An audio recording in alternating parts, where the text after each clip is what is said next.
Great Nigerians and wonderful viewers and fans of the Living Television. Good morning and you're welcome to another edition of your favorite program, Issues of the Moment. In today's Issues of the Moment, we are going to look at the protest organized by the Abia sacked workers and also the alleged sponsor of Ebube to kill indigenes of the Southeast. These and many more will be coming your way, and also we are going to look at the statement made by the governor of Borno State, Professor Zulu. These and many more will be coming your way. As usual, I am not in the studio alone. I'm only the moderator, analysts who will do justice to these topics. And today, while we are waiting for the analysts, I have our amiable analyst here in the person of Comrade Nnamdi Lekwachi. Comrade Nnamdi Lekwachi, as you all know, is a historian, not just a historian. He's also a political affairs analyst and public affairs analyst. He's a man who loves dealing with dates and numbers, and he's in the studio with us here today. Comrade, welcome to the program. Thank you for having me join you today, Mr. Moderator. Good day, viewers. And very soon, Barrister Emperor Bunna joining us, and when he comes around, I will let you know. But before now, let us move ahead with today's program. All right, talking about Abia State workers who were sacked, it is important to note that a circular dated 30th of August 2023, signed on August 31st, 2023 by the State Head of Service, reads, he said, I write to inform you that His Excellency, the Executive Governor of Abia State, has directed the disengagement of all staff employed into the Abia State Public Service from January 2023 to date, and then to disengage them. We had that, and then that happened immediately as was announced. Comrade, I'm sure you are aware of this, that these persons were sacked. And the area I want us to look at there is, at what point does the constitutional right of elected governor stop?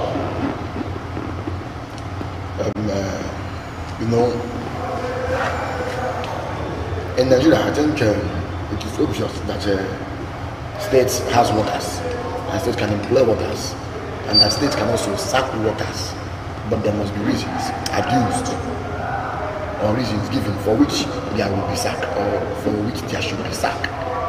And then in the case like this, one thing I didn't see in the statement was the reason, even if it was one, why these persons were sacked. Was it that their employment did not follow the civil service rules or protocols? Because we have the civil service rules, you understand? And then we also have conditionalities and modalities for employing people. Is it that they were not Abians or Abia residents or people who were qualified to do the job? Or was it that the employment was done without taking recourse to what the law says? And that is why I think if Emperor had been here, I think he would have been better perhaps that he talked about this from this legal point of view. But I think those who are actually protesting, do they have their employment letter with the various ministries, departments and agencies they were attached to before that sudden termination or pronouncement from the state governor? Okay, before we continue with that, comrade, I want to read this statement from Borno State Governor, Professor Zulu. He says, I am afraid of facing God if I deliberately failed Borno people. It's better to take risk and die serving the people than to leave the poor suffering and die as cowards. The only thing I am afraid of is to stand before Almighty Allah on the day of judgment in heaven while I deliberately failed Borno people. I was born in a poor family. I became a commercial driver just to pay for my school fees. I hustled and became a professor. Therefore, I belong to everybody. I am 100% sure that if Allah says I am dying today, no one will stop it. As it is sworn with as I swore with the Holy Quran, I will continue in protecting the interest of my people, regardless of any disparity. Before we continue, while we wait for Barrister Pero, because you mentioned something here, I think it's very important. This statement of the governor, don't you see commitment in that? And how many of our governors, both present and past, even if he is not going to fully implement what they have said, that means he has conscience? Yes, that does not mean he has conscience. Huh? It doesn't mean he has conscience. I think conscience should be seen in action, in the acts of men, yes, not in their speeches. And I can tell you that in Abia State here, I know a certain governor that stood before a church altar and swore to deliver. Did he fail at the end of And he fell. have we ever gotten it right in this state with governors? Yeah. I don't want to mention names. And so one of them came for a church program and swore that he would do a particular thing, and he didn't. So even presidents, remember Buhari said when he was elected, he said in 6 months' time he will be terminating Boko Haram, and then dollar will be equal to the naira and all those things. Did he live up to that promise? No. Tinubu said he will hit the ground running. Which means business of governance will commence immediately he gets sworn in. But the moment he got sworn in, it took nearly 3 months to constitute just ordinary cabinet. And this was somebody. But he hit the ground. In fairness to him, he hit the ground running. Depends on the perspective you are even looking at it from now. Because whether you want to on his inaugural speech, yes, whether you want to be sarcastic or yes, or to maybe innuendo intended. Now you see, yes, I love the speech, and I would prefer to see it in action. And one thing I love so much he said is that I belong to everybody, and that has not been the body language of political gladiators in the Nigerian political landscape. President Bola Ahmed Tinubu today is being accused of fielding more of Yorubas in positions. Even within the Yoruba too, there was a time they had a problem that he was fielding more of the Lagosians, more of the Lagos boys. You understand? So that the so-called project of our tongue is now becoming the tongue of Lagos alone. And there was also a release from the northern body. It's not even up to 4 days. They said the president was actually Lagosizing Nigeria. They said Lagosization and urbanization. And each time we talk about presidency, either we're talking about Fulanization and now this is also coming. And all this began with the APC government. I must give to the PDP. They were more broad, and they had the strength. They were everywhere. But that's it again. I think what this governor said has a way it relates or it touches or affects all the governors, including our own governor here, Governor Alex Oti. I also heard he had a humble beginning. The start was rough. He had a very rough start in life, and later he is the governor today. This man said he was actually, if that statement is true anyway, that he had to do the job of a bus driver to raise money and fund his education. That also tells you something. Majority of these guys were those people who took placards to the streets saying Ale must go. When the federal government removed food, that's food subsidy in the universities. But unfortunately today, under them and under their own watch, the educational system has actually collapsed, gone bad. So I think it's all about commitment. And then I would also want to see Governor Oti replicate that in both in action and speech and then even in commitment. And I'll tell you something, you see, if you read their speeches, the speeches of these governors, including the one by Governor Lesotho, even Tinubu, and then all the governors, you see that they have, anyway, they will always bring people who can craft the speeches, the speech writers. But one thing is saying, and another thing is doing what has been said. So that is where the challenge lies now.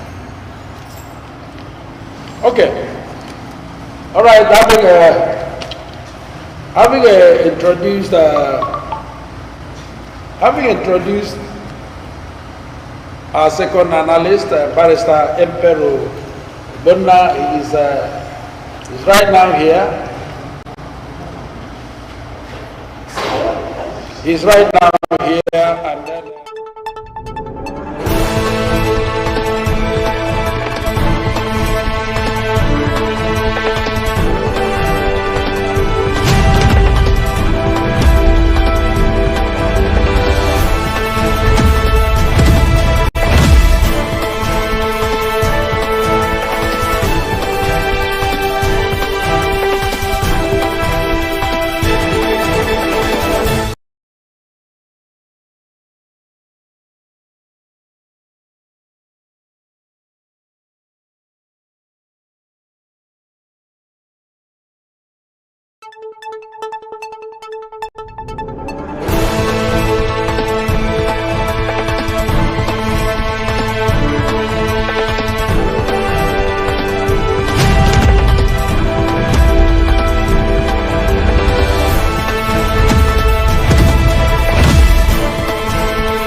All right,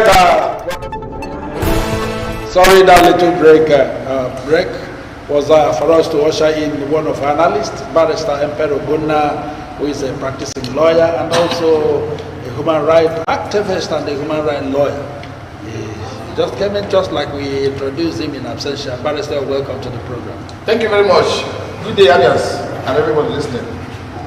All right, shortly before you coming in, we are in Abia State right now as we speak. We are looking at the sack workers who protested yesterday. Yes, and then because of that, we also have to look at the statement by Governor of Borno State, Professor Zulu. Then having done that, has done justice to that. But what we are looking at now is Abia State. We've talked about a circular that was dated 30th and also was signed on the 31st, the governor of Abia State ordering the head of service in the state to disengage workers that were employed by the previous administration from the month of December 2023 and from the month of December 2022 till March 2023, and they were all sacked. And then the question is constitutionally, when is the assigned duty of a governor, elected governor constitutionally, when is his duty supposed to elapse? When is it supposed to finish? Okay, one good thing about this sort of thing is that there's a law regulating everything. The governor has the power to appoint the head of service, to appoint permanent secretaries, to appoint all those leaders of the civil service.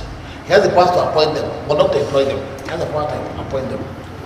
What I mean by employment is that these people are ordinarily expected to come from the rank and file of the civil service. Now, when it comes to the civil service, the governor has a limited power. The limited power of the governor is that you cannot just sack people. There are laws upon which you use in employing people. Once people are employed in the civil service, they are protected by the law. We call them employment with statutory flavor. Before somebody sacks the civil service, you have to pass through some processes, like you give him query, you set up a committee, you review his qualification, or you review what he has done, and then there's a number of times you give him query and you sack him. There are sometimes the things he will do and you sack him. You don't just have the power to wake up any day and sack him. Otherwise, that would have given the government too much power to be dealing with the civil service. Civil service remains while government changes. So ordinarily, the governor have no power to sack the members of the civil service. But then, I'm looking at it as a lawyer, not to be partisan in any way. The truth is that the employment in the civil service is always subject to confirmation.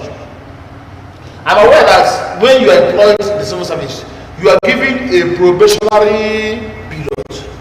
That probationary period, both of you have the powers to disengage the services. Both the employee and employer. Employee can say, sir, I no longer want to work, and you tender resignation.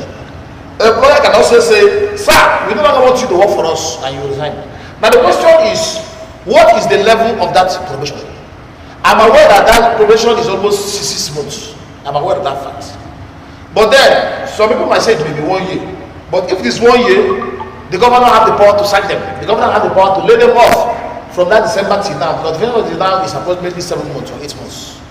But then, if it is 6 months, it doesn't. So, it is for them to now know what the civil service rule says and what type of employment of the workers say to know whether it is within the probation period. So, what I'm saying to answer your question is that everything depends on the rules, what the rules say. But if your employment has been confirmed, the governor cannot sack you. If the governor sacks you, you run to court and you get received. You know, governor did it during the theology. Yeah, when he laid off non-indigenous and he laid them off. But the question is, some of them refuse to go to court. Some of them refuse to go to court. And then those who went to court too, you say, whereby the government refused to obey the court order. That's the problem. But then, as I said earlier, it boils down to law. So we need to find out what the probationary period is. So the summary of it is that if the probationary period is 6 months, the governor ought not to. But if it is 1 year, the governor can. Maybe that was why he now came to stacking them from December, because he knows that there's a period upon which he can exercise that power. Yeah, that is what we saw on the government side. Though most of them sacked during the protest, said they were there since 2002. Since 2002 February and so on. But that is part of it. There was something. 22, sorry. Okay, if what I'm saying, you know, the problem we have in Nigeria is that people don't like going to court. Because I don't blame them, because the court system is costly and it's cumbersome and it's time consuming and everything. But if you are sure that your employment started from January or February 2022, I'm telling you that the governor cannot sack you. If he sacks you, you go to court and you get an order of reinstating. If they don't reinstate you, you have a right to issue the account of the government and get back the money. The money stolen. The money not paid to you, because that is your money. Okay, now talking about the sacking. What about the permanent secretaries that have been there for years until they were suspended? So the governor has the right to suspend. Yes, the governor has the right. I checked the law. The governor has the right to appoint a permanent secretary. You know, when you are in that cadre, you are now a government employee. A permanent secretary maybe certain of us may be qualified to permanent secretary based on the promotion. I will say, I like this man more, let him be the permanent secretary. The governor has the power to appoint permanent secretaries, governor has the power to suspend them. But governor doesn't have the power to sack them. Remember, he cannot sack them. He can only sack them as civil servants. I mean, he cannot sack them as permanent secretary, but not as civil servants. Yes. All he can do is to say, I am removing you as permanent secretary. Then you now become an ordinary civil servant. Yes. Okay, what you're saying is that those ones suspended as permanent secretaries, they're civil servants. They're still government employees, but they're no longer heading the ministries. All right. It is also obvious to note that Abia state government confirmed the sacking of about 7,000 workers from the state civil service who were employed by the immediate past administration. That is just like we mentioned, between January till now, March 2023, and there are about 7,000 of them. Now, outside the right of the governor to do this, what about considering the nature of the economy, the hunger in the system, and also people who are lamenting? And then if you're talking about the people the previous administration employed, there are still many more who are not employed, graduates, you know, moving here and there. No, you know, I disagree with that. Everyone who knows me knows that I'm very critical of the government of violence, but I stand to say the truth anytime you ask me a question. I don't like looking at it from the point of view as a position of political connotation. See, it is not the duty of government to provide employment. It is not. It is not the duty of government to go into business. These things are not the duty of government. The duty of government is to do policies that will help businesses to grow, that will help you to make more money. And that's what I'm saying. The duty of government is to provide policies that will make people to have money in their pocket. It is not the duty of government to start using this money to be paying salaries. Even that was what Tinubu says today. Tinubu said that the workforce of Nigeria is too big, that he's having a problem as to how to deliver the dividend of democracy. I hope you understand what I'm saying. So to me, we don't, and that's why he should not use all the money he has in the state to be paying salaries. He can't do that. 7,000, we even have up to 7,000 civil servants. It's not true.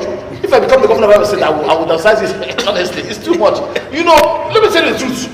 If you have a government that is functioning, there is electricity, there is good road, there is water, there is security. Why would you go to the civil service? What you would do is to start a business. Since it's easy for you to move around, you start pure water business. You start military. Is that because there's lights? You can even do. You can even do security work. What I'm saying is that we don't expect the government to have an overbloated work system.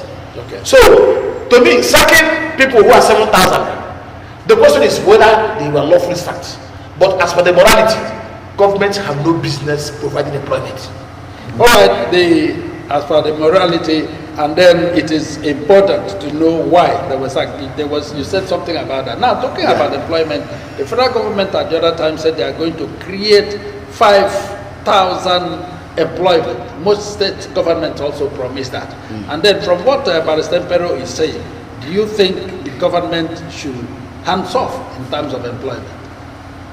But Barrister did not say the government should hands off. He says government creates an enabling environment. Let me use my own language now. Okay. To make employment to thrive. Government has to create an enabling environment as we are here now in this very institution to make this institution able to employ more hands. Are you understand what I'm saying? Yeah. Whether in the area of taxation, whether in area of infrastructure and the rest of them, you understand? Government has to make it conducive for the private sector and then even the public sector to thrive. You understand what I'm saying? The government you're talking about, if I understand very well, led by the governor, his cabinet, they are not there to even manipulate the civil service. They are there to provide the template, say this is our policy, and the civil service will help you to do what? Execute. Civil service is what? Execution. You understand? Now, yes, the civil service structure, and council has actually done justice to that. We've seen where the powers of the governor stop and where those of the people start. And I should expect to hear about litigation, enforcement of their rights in a court of law if they are pure, if they are sure, if they are convinced that they were duly employed and that they have been receiving salaries.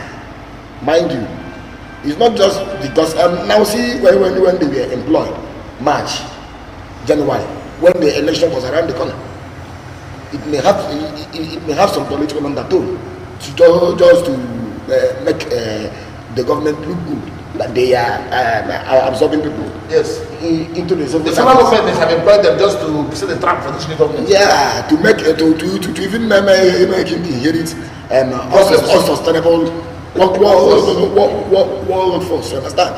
So it is only left for the government. Then I would have expected the release from the governor to have been able to contemplate this very thing. Say, no, the states, every state has civil service structure. The civil service we are talking about, there are times you lay off based on retirement. You also replace. There are also times for recruitment. You don't just see people who are working in the city, you start employing them.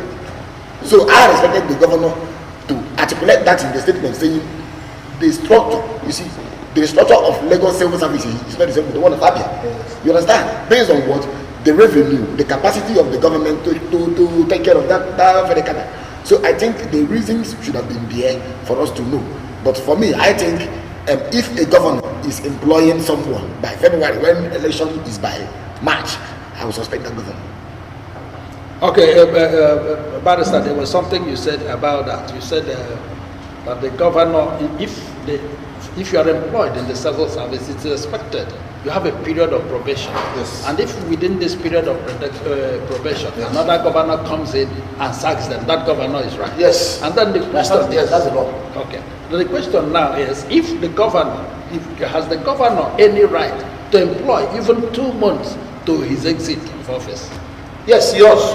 The governor has powers even to employ a night, even 1 minute before he becomes he steps down or his tenure expires. Okay. Trump did it now. Okay. Trump will get so many pardons to his allies. He got so many pardons to his allies. Yes. But people say that why didn't you give pardon to Giuliani? his lawyer who was helping him, even giving pardon. But he can pardon himself, or he can't pardon himself because there was no indictment at him at that time.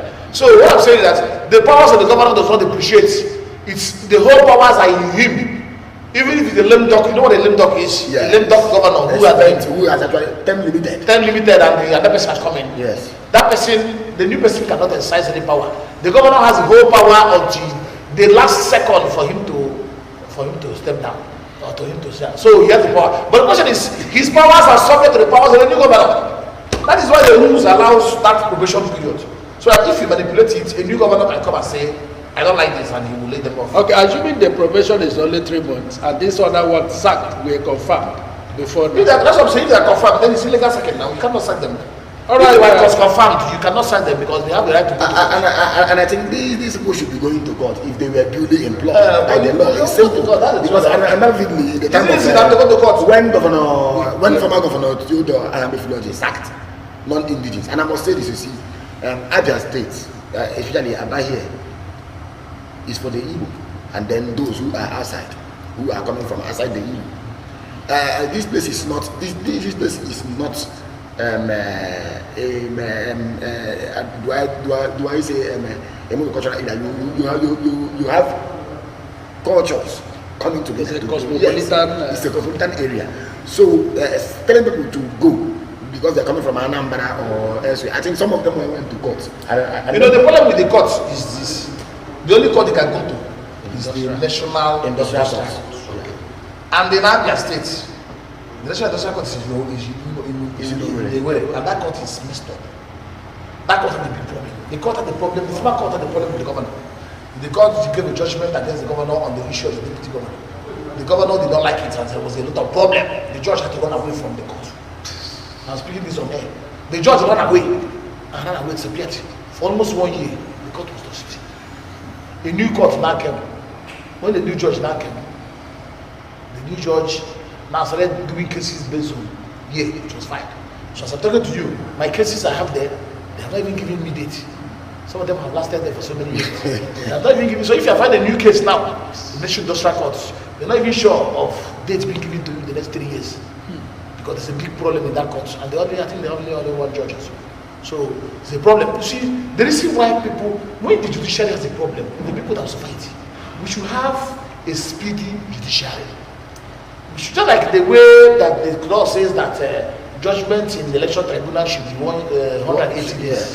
That is the way they should also regulate judgment in other cases. O.J. Simpson's case, within short time, we finish the criminal part, we finish the civil part. But in Nigeria, criminal cases will last for 10 years. In the end, nothing will happen. The prosecutor is retired. A new one comes, start looking for files. The witnesses get tired. The witnesses are retired. Some of them died. That is why it's only cases where, political cases where people have interest that ends up in jail. If you go to prison, if there are 100 people in prison, 90 of them are waiting trial. It's only 10 that are convicted. And those 10 are kidnappers, armed robbers, those that their victims cannot forgive. But if somebody steals my car or steals my house or I steals something and I go to court the first day, adjournment. Second day, adjournment. Third day, fourth day, adjournment. One day, they are more them lawyer DI. If I repay back, I get them go and win the case. I say, "Bah, they don't give you money." It is busy. You see, can money find a money buy. No, you leave it. The claims stop coming. I'm telling you the system. So it's a problem. So the judicial system is bust up. That's why we have to do a revival in the judicial system. So when you are telling people to go to court, a man who only be going to injury, somebody who have not even eaten food, like owing him salary since this year, they tell him to go to court. Where will he get the money? And remember again, you go to court, you win, you go to pay court. You go to pay court. I'm sure my brother there's a pay court now in the industrial matter. So and that's it. You go to Supreme Court. I didn't go to Supreme Court. I don't know Supreme Court. I don't know where Supreme Court is matters of industrial court. But I should be you go. Do you know I have a case I filed in Supreme Court? This is almost the 10th year. They've not given me a date. I've been going there and going there. They tell you, they're a lawyer. The cases you are handling now are 1990 and 1993, 2013 cases. Is your case not 18 cases? No, wait now, wait for your turn. How can an appeal I filed 7 years ago, 8 years ago, until they're not giving me a date? And you're telling people to have hope in the judiciary. A man who is having a judiciary, where would you? So he says it's a problem. We need to change. Okay, look at. Are you aware that as I'm talking to you now, the Constitution of Nigeria says that there should be 21 Supreme Court judges, but I'm telling you that we are less than 13. Yeah, we have about 13. 13. Yes. How can 13 people determine the whole country's problem? And you, if your tenant, if your landlord, you have a problem with him, you have a right to go to the Supreme Court. Now, you finish the magistrate court, you go to High Court, you go to Court of Appeal, you go to Supreme Court, and you expect the Supreme Court to hear your case of Abia, your case of tenancy matter. You expect 13 people to hear To decide the matter. To decide the matter. And Can you just anyone? And then, he broke me to something. When they were campaigning, Peter Obi said the Supreme Court needs to be decentralized. That every region should have. The same way you have appeal court. That's it. The same way you have appeal court, and then justice is 2 p.m. And I think Emperor has actually, you see, I love this very analysis. He's actually said something. You see, 13 persons are sitting on. Okay, Are you sure that that person like Justice? Where is it? The only woman there. I'm not know whether there have been a replacement. No replacement. Not yet. And now they are about 12 or 11. You understand? The law is 21, but I know that they were 13. The last time I checked. Why would you have 21 to be judges? It is too small. It's too small. At least 36. Make sure each state has 1 or 2. All right, moving ahead before we go on a very short break, the sacked workers in Abia State protested, and then most of them who were interviewed said that they were duly employed, and there's no reason for sacking them. They've not been given any reason for the sack, and they are asking that they should be reabsorbed. Comrade. I have said this before, you see, and the council has done that has actually done justice. To me, the only option left now is the legal. Since you said you were duly employed in accordance with the law, it is the law now that will do that will defend you. Go to law. Even council talk about garnish, you can. With what council is saying. So he said there are ones that have lasted for 2, 3 years, 4, 5 years. So you go to the courts. It's simple. You understand? Because you cannot be lawless about it. They say the state has sacked you, and it is their policy to keep you out of the civil service structure. So it means whether you are there doing protests or not, you can do protests from now till the next January, and they will decide not to do what reabsorb you. You understand? Reabsorbing you now is a matter of the court, and it might even take time. And we've seen cases that actually took about 10 years, 15 years to be decided upon. It's happened before in this country. But I'm not saying that the judiciary should not be fast, you understand, or should not expedite justice, because there is that saying that delayed judgment can lead to denied justice. So I think it's for the judiciary. You see, all these things happening in this country today. The other day I read the release from the MB, and they were directing lawyers like counsel saying you should at least try to speak good of the institution. You are all product of this system, and then it points to something that people are beginning to lose confidence. I have had my own mother had actually had a case that boldness helped her. She at the court she said, something like that, and then and it was about business gone bad anyway, debt issue. So I think we need to do more. Okay, counsel. Looking at these people, they said they were duly employed and so on. And then considering what you just said about the judiciary and the delay in judiciary, and these are people whose salaries are not paid up to date, and coupled with the sack. Because I know in law you have what you call in lieu of notice, before sacking and so on. And these people could not have it, and they are asking for reabsorbment. And then if that is not working, how can the judiciary help them? It's very bad. We have a systemic failure in Nigeria. A very big systemic failure. Because justice delayed, sexual justice denied. Let's tell us that. Some people say that the wheels of justice grind slowly. But that is short rise. Yes, short rise, but a situation whereby somebody is no longer alive to enjoy the fruit of the judgment. Would you say justice? I think that the purpose of establishing the industrial court was to handle things like this. Yes, in industrial disputes. Industrial disputes, so that the worker would not suffer. But unfortunately, the Nigerian corrupt system has also engulfed the industrial court. In those days, when the industrial court was actually established, It didn't have a right of appeal. Once you deliver the judgment, it becomes final. All of a sudden, the lawyers started bamboozling the National Assembly, telling them that it's not good, that there should be an appeal. The National Assembly now have to amend the law that gives the Court of Appeal powers to handle the National Courts. And by the time you take it to the Court of Appeal, it's because the problem too. Court of Appeal, you file a case in Court of Appeal, it takes you 2 years for you to even get it. The one of ASU, I think the one of ASU and the federal government is still there. It's still there. It's still pending. That one is a federal government issue that they will have. Yes, a federal government. The other ones you have, who was talking about them? I have a case upon which my clients had a problem. We filed an appeal. That was almost 6 years ago. Up till now, nobody's even talking about that appeal again. Some people, sometimes you file an appeal, you yourself go and sleep. It's not the man who won the case that will be begging the court, please hear my appeal now, hear that appeal now. The man who lost the case, who filed an appeal, will go and sleep because he knows that the next 10 years that the court of appeal will not even call him to come and hear the matter. So that's the system. So it's a systemic failure. It's a systemic failure. So I don't really know what to say there because the judiciary is the problem as we're talking about now. Adjournment, we don't have enough people in the judiciary. Those who are there, we can look at the president. The president increased the retirement age of judges to 70 years. To 70. What will a 70-year-old man be doing in the bench? Somebody who is 65 years is really finding it difficult to write down things.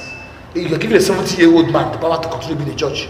In the end, he will become so tired and so old, and he will not have enough. And we have young men who are roaming around the streets who are jobless. So he said, the country appears to be really devil to me. But the only remedy they have is to go to court. That's the only thing I will tell them. They can't take the law by their hands. All right, wonderful viewers, we're going to go on a very short break. When we come back, issues of the moment will continue. Don't go away. Keep watching Living Television. We'll be back shortly.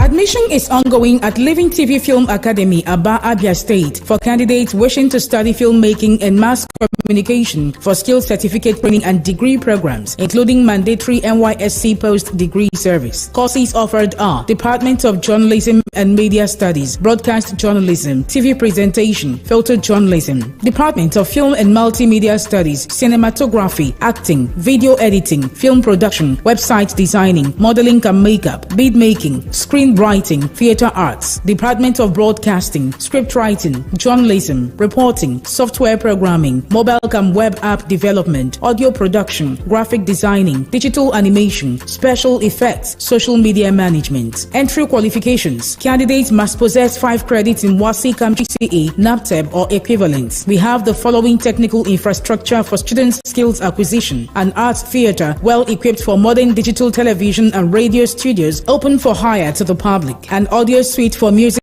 production, soundtracks, sound effects, jingles and voice-over, etc. Our 50 feet by 40 feet chroma studio, largest in Africa for special effects. World-class rendering facilities for post-production rendering, animation and cartoon technology. Assorted professional cameras, drones, etc. A film village with epic and village houses for theatre arts and epic films making. Our studies are skill-oriented with well-qualified academic and technical teachers. We also admit students on industrial training and internship from other institutions. Professional license will be issued to graduates to practice as professionals by Bollywood, a registered professional organization for filmmakers. Wow! What are you waiting for? Rush now and obtain our admission form with 2,000 naira only at our main campus, number 1 Judges Road, 5th floor, former UBA House by NEPA, Waterside Descent, Abia State, Nigeria.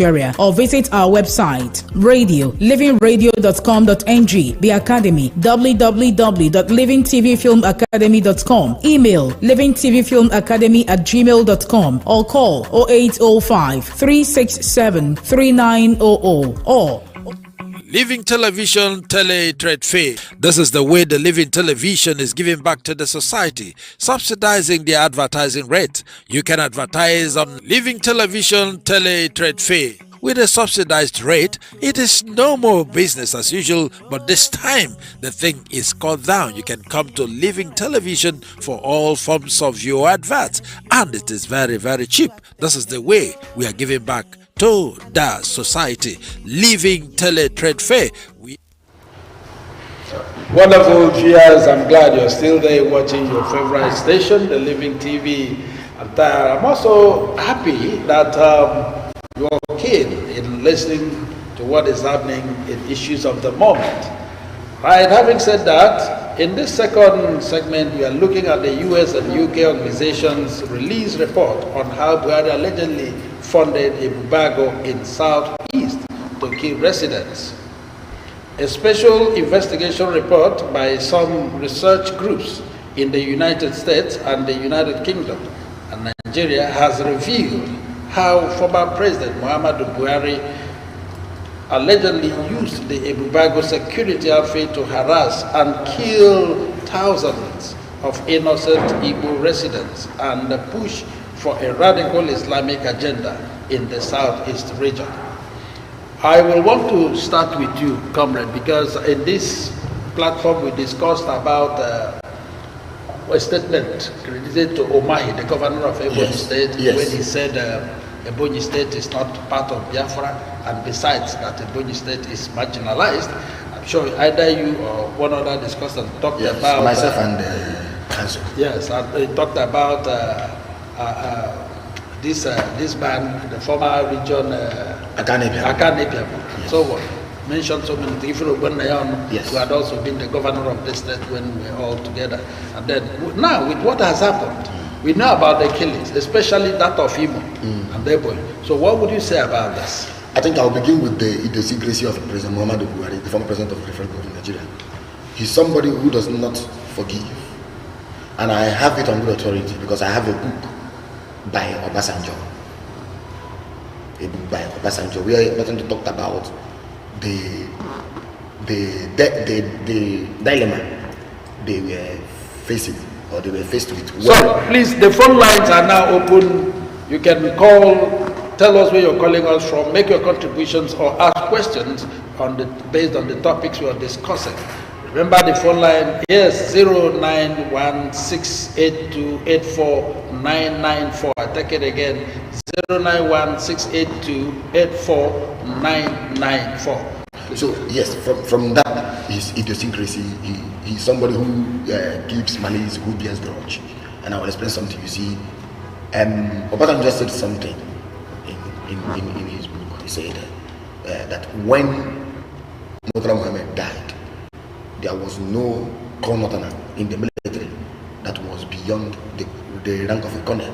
The two most advanced colonels were Sheikh Musa Yaradua and Muhammadu Buhari, who were all colonels. That the point was presented before Danjuma. He said, I have worked with the two, and I can tell you that Buhari is rigid. He's not flexible. He's rigid. He's somebody who has even his fundamental, in fact, even his faith. He's so fundamental about his faith, his Islam.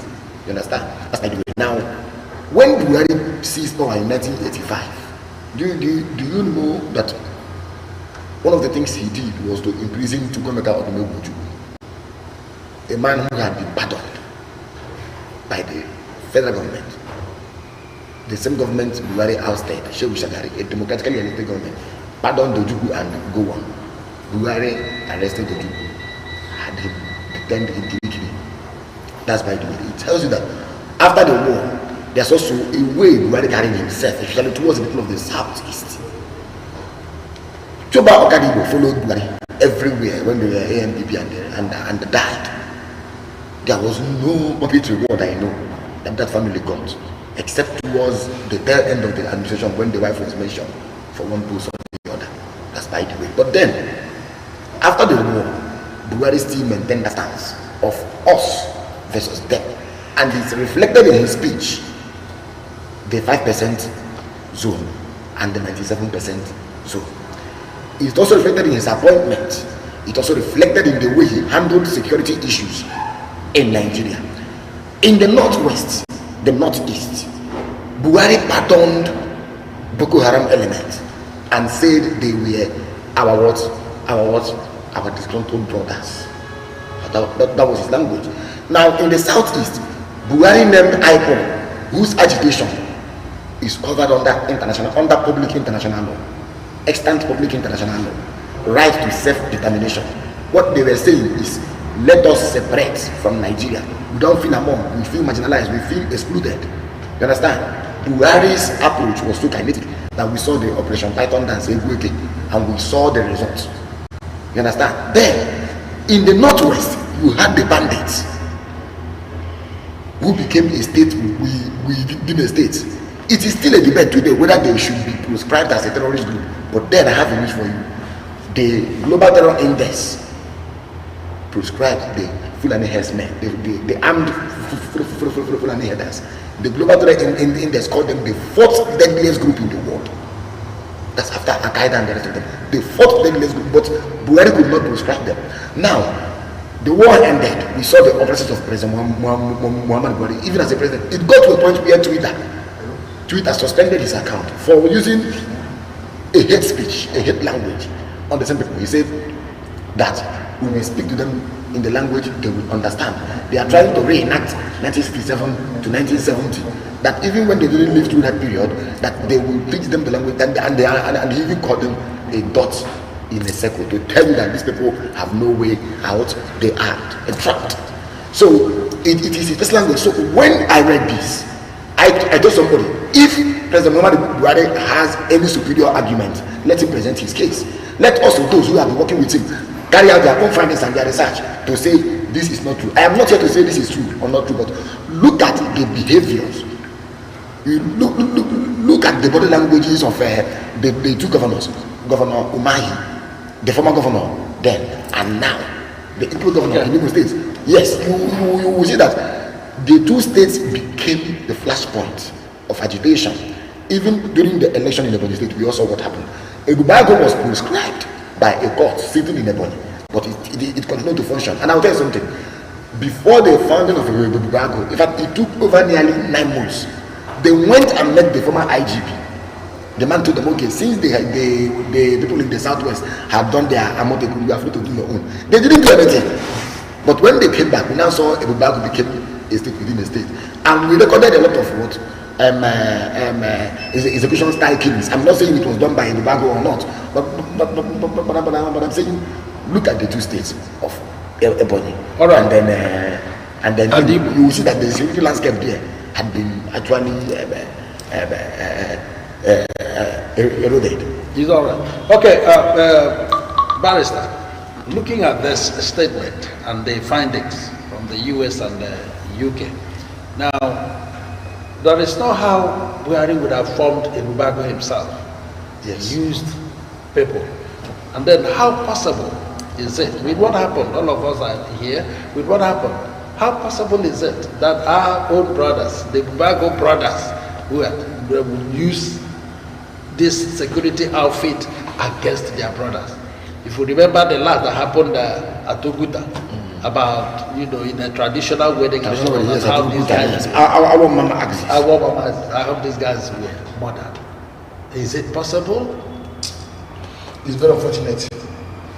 The Buhari's government era was a dark era for the Igbo nation. A very dark era. I remember posting on my website about some of these things. It's a pity that in Nigeria that we are seeing this. Do you know that throughout the time that Buhari was the president of Nigeria, they would do a security meeting. Nobody from Igbo land will be present. Yes. The nearest Igbo land they had was one from Delta. That one is not an Igbo man.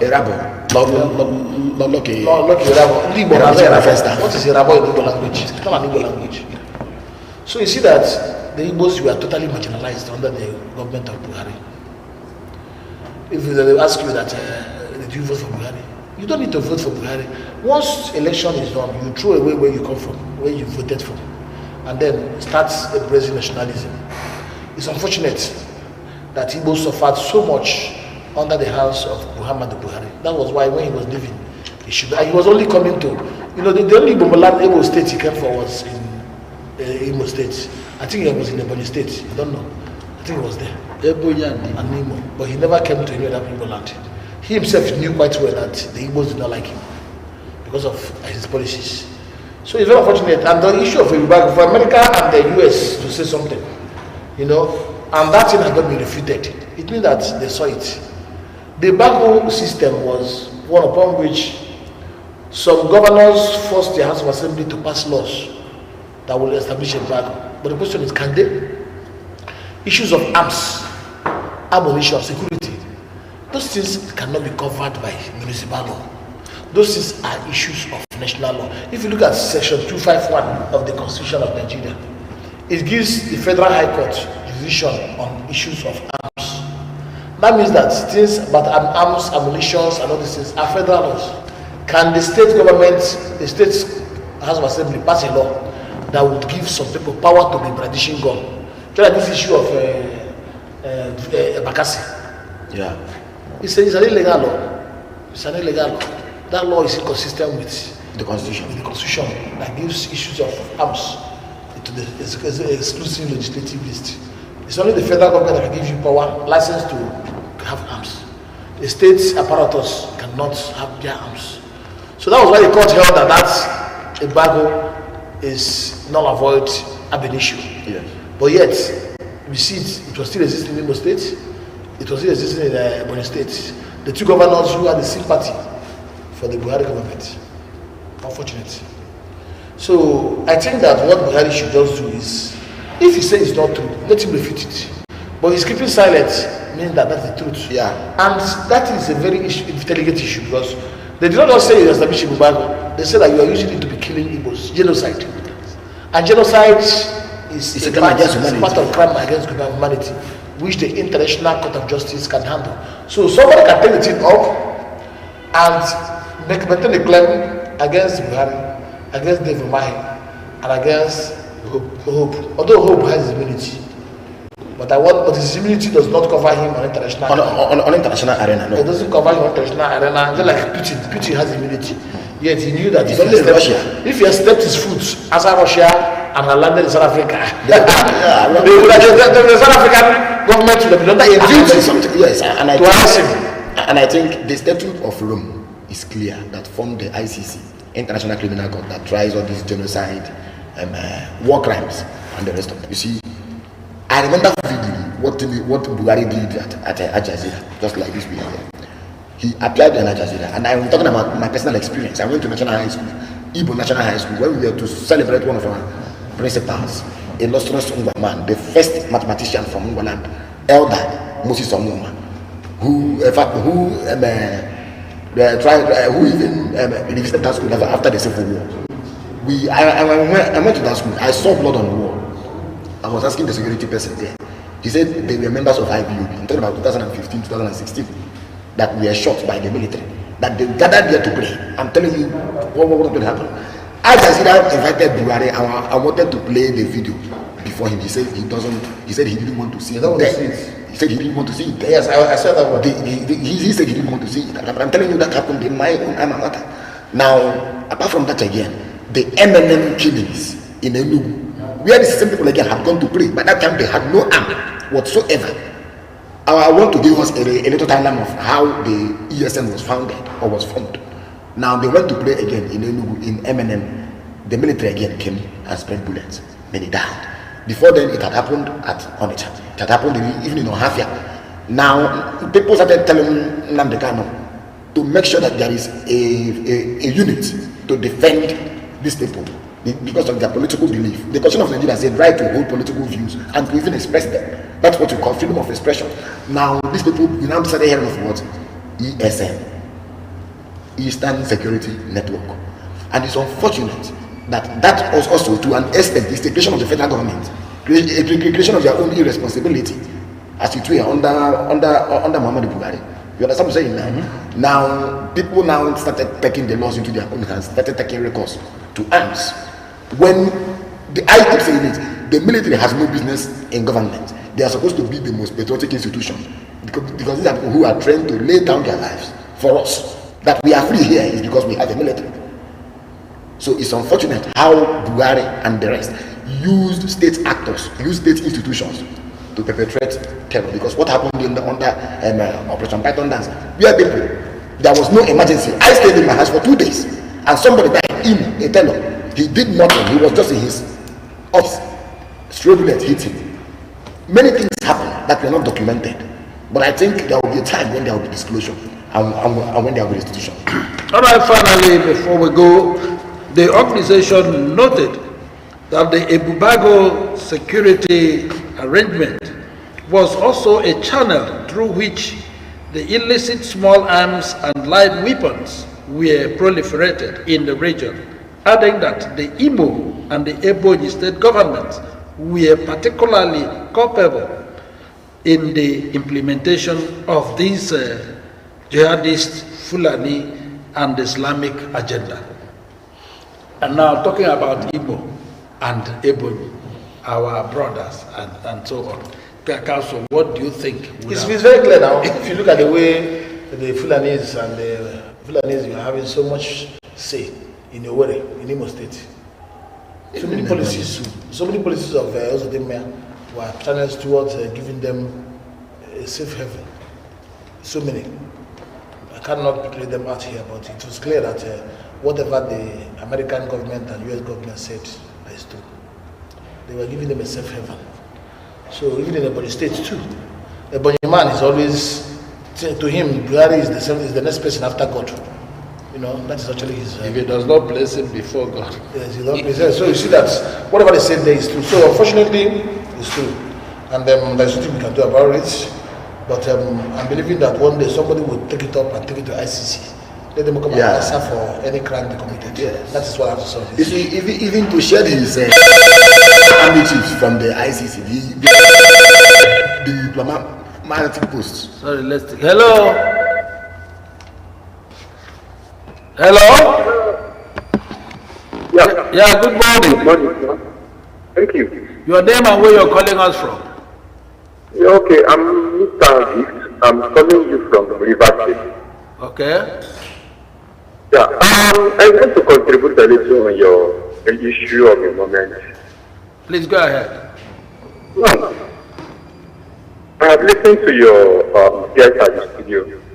I think whatever they say, I concur to it, because when you bring Buhari in, then the governor of Imo State is there.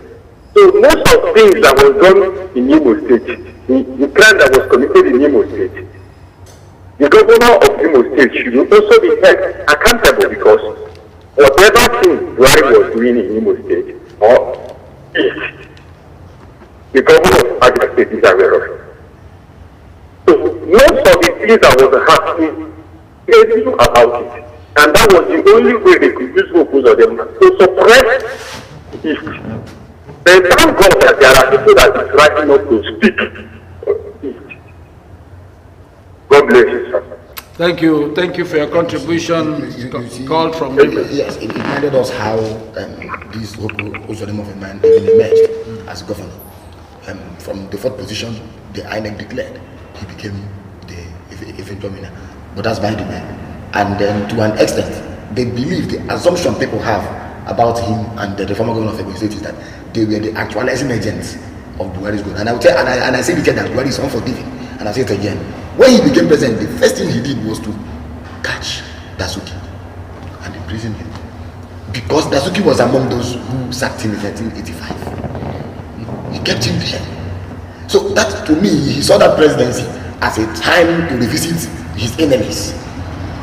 All right, based on what council said, what do you think could be the driving motive behind what Ebonyi and Imo, that is their governors, Ozodema and Omahi, who is now the current minister for works? Yes, I think the driving motive was that they wanted to be in the good books. These guys want to be the president of Nigeria. Maybe someday, you may not know. Yes. Well, after all, Omahi ran in the last race. Then who put them said it was not the turn of the Igbo.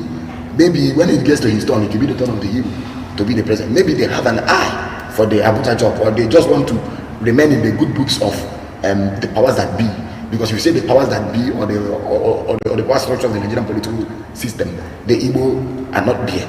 Now, maybe they want to be good, you understand? They want to look good in their eyes, but then if you look at it, you see that domestically, it affected their popularity. I'm aware that somebody like who is building roads, infrastructure, but yet he has not been able to get the people's buy-in to a large extent. And let us see what to play out in the election come, I think, either November or October. We will see what will eventually pan out, you understand? In most cases, it has been using state actors to enforce a particular, at a point, the military were everywhere in a way. And you begin to ask yourself questions, are we under war? All right, Council, before we go, do you think the Ebonyi State former governor's current position as the minister, federal government minister, is part of a reason for, do I say, for what happened between him and Buhari as a concern? Well, I look at it from the point of view that the young man is a party loyalist. Yes. You know, he's a loyalist of the APC, and this guy also saw him. You know, they give it to him. Devil man is not all a devil. Let me use that word. There's some sense in him.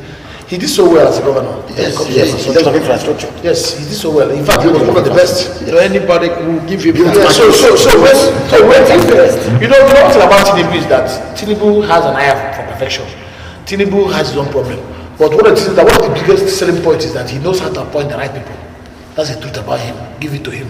Yes, we have not been seeing the results in Nigeria now, but maybe it will come in the first time. Just want to have hope. So look at the way he handled it. This guy, that's the IT guy. He brought him in.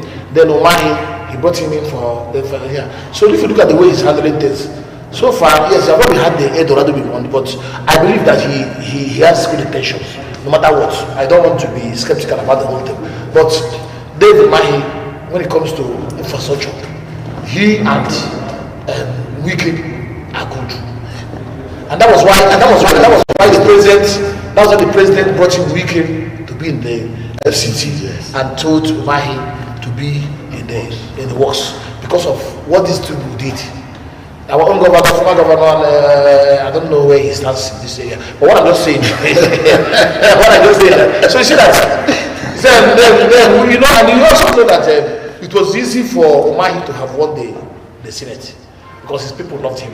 He really delivered, made Ebonyi to be in the world map and brought in infrastructure. So it was easy for him. Did he actually contest the primary of that? That's a great man. He was standing for this because he had somebody that was standing for the surrogate candidacy, the kind of thing we had in Alawa and I don't know. I'm really surprised that Wike did not do that.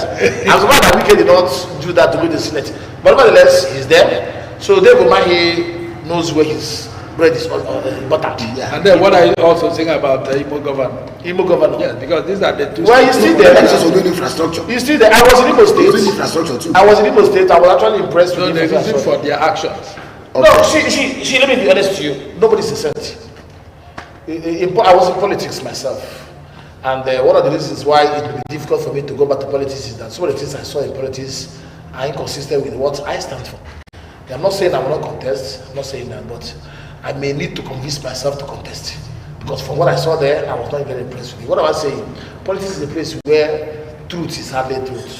People turn truth to favor their own interest. You see somebody's a cent, you think it's a cent, on the day of the election, before the election, you see him talking about how to buy INEC officials. This is the one who have been mentioning cent. If I tell you how some people won election in Abia State, you will be surprised. I'm telling you that they really bought INEC officials, paid them big money. The INEC officials even came to me asking me for money. I told them, if I perish, let me perish. I'm not going to give you 10 kobo. And I refused to give them the 10 kobo. I cannot be an activist on television or radio. I was on radio this morning. I was in Ebube FM this morning, and I'm on Living TV this afternoon. I'm telling people how saintly this nation ought to be. And when it's my opportunity of sanitary system station, I became the devil that I have been criticizing. It doesn't make sense. So what I'm actually saying is that there is no sense in politics. That's the truth. If you want to be a saint, you continue being in the position. If you want to be a saint, you continue being in the position. Look at Peter B. That's a saint. Where is he today? Tomorrow, by this time tomorrow, the judgment would have been delivered. And you would have seen that. But it's not set in place. If you want to be set, it's not in Nigeria. That's the truth. So it's very unfortunate. Because I don't see anything coming out for that judgment tomorrow. I don't. Let me be honest to you. I have analyzed as a lawyer. I have it on my Facebook wall, I analyzed it. I told you that if they want to do the right thing, they should disqualify somebody.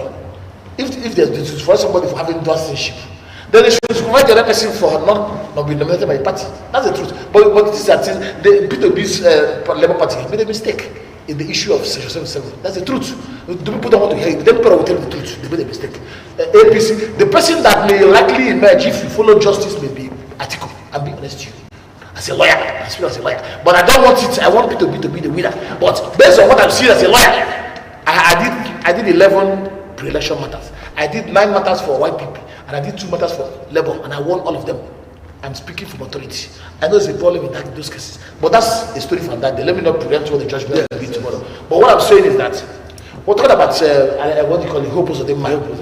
There is nobody said Hope Uzodinma is an opportunity. He got what he wanted, and he's using it well. And right now, I'm telling you, if the election comes, Hope is going to score very well. He has actually now all the local government councils, the 27 of them are now being. I'm with him. He has left the House of Assembly. All of them are with him. The Labour Party that we are making a lot of noises there. Not negative noise, positive noise. The election happened. Some of them did not even know when the election happened.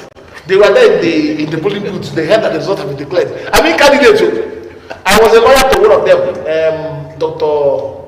Ochukwu Dokebaram, he's the Labour Party candidate. I handled his case in the Obo. So I handled his case at in the Federal High Court. I won it. I went to the Court of Appeal. I also won.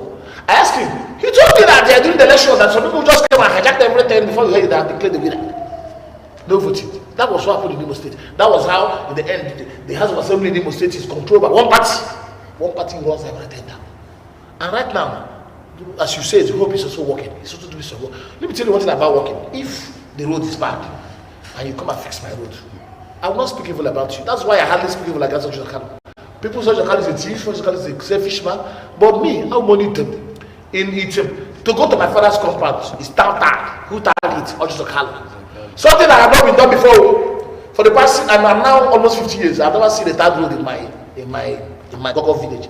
But Sergeant Kanu bought it. And you're telling me Sergeant Kanu is a thief. No. The thief that made me to be having good. I'm just telling you how Nigerians think. One man thief can see what another said. So if I'm telling you what the Kanu stole, I don't care. What I care is how the Kanu is delivering. And that is what the Kanu will continue to be relevant in Abia North. Because he's doing the job. Let me be honest to you. What the Kanu is trying. Anybody who's to an Abia North man, or should speak against the Kanu, they will stone you. That's why, despite voting for P2B, they still voted for Ojo Kanu. Ojo Kanu won. Forget about rigging. Ojo Kanu won that election. Because here in our side, people like Ojo Kanu. And be honest to you, and forbid them. Anybody who knows Emperor will tell you the truth. So, what I'm saying is that during the election, the Hope you say is the bad man, is this, he's possibly the bad community. People will still vote for him. Why? Once they have that road on their right, and that road is the easiest means of development in Nigeria. Once, because if your road is good, it's easier for you to do business. It's easier for you to be secure. If armed robbers are trying to attack you, you call police. Within 1 minute, police are in your house. Yes, they have access. Yeah. But if there's no good road, how would they save you? So you understand what I'm saying? So once the road is dark, people will like you. So if Hope continue the way it's going, my brother, it may be difficult to win. It may be difficult to win Hope. All right, wonderful viewers. This is where we're going to draw the curtain for the day. But before we go, the final take, comrade. Okay, thank you so much. I think the workers, I wouldn't know.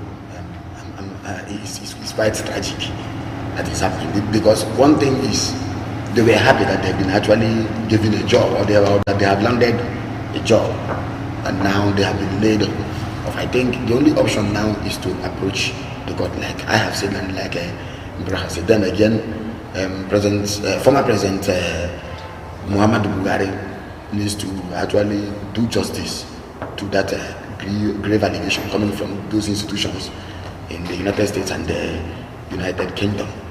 That's it again. I think in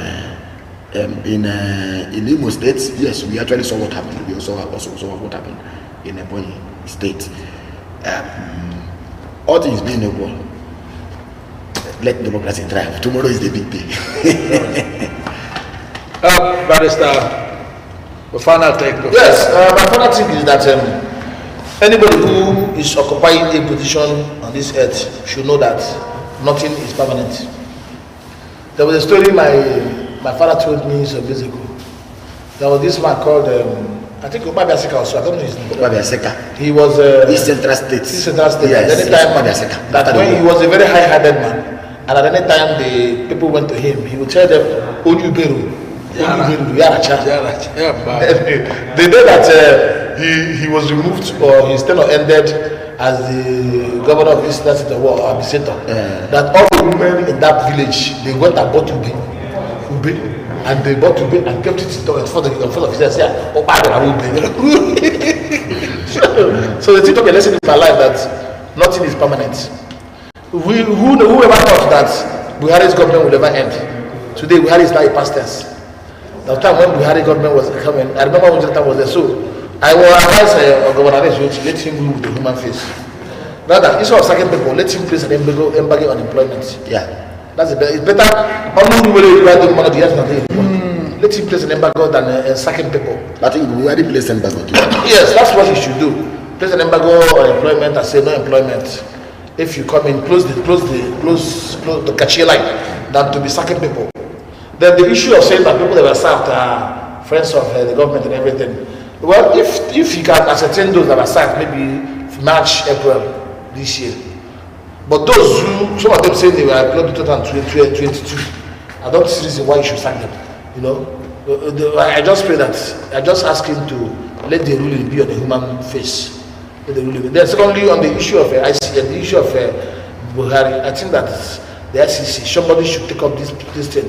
The World Igbo Congress, or the, what do you call him, Hannes and Igbo, should take it up. Yes, there are petitions. And write petition to ICC over this thing. Although ICC has turned to be a toothless bulldog in recent time. But then, just like say let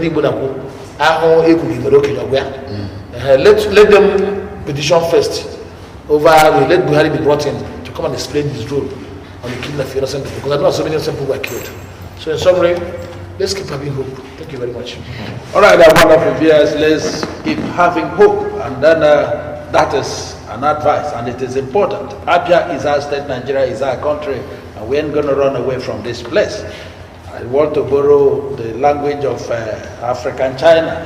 You should govern or govern well. And also one of the analysts also said that our dear governor Alex Chioma Oti, if you consider the level of jubilation when it was announced that you are the governor, I think that is enough, at least to wear that human face, Barrister about.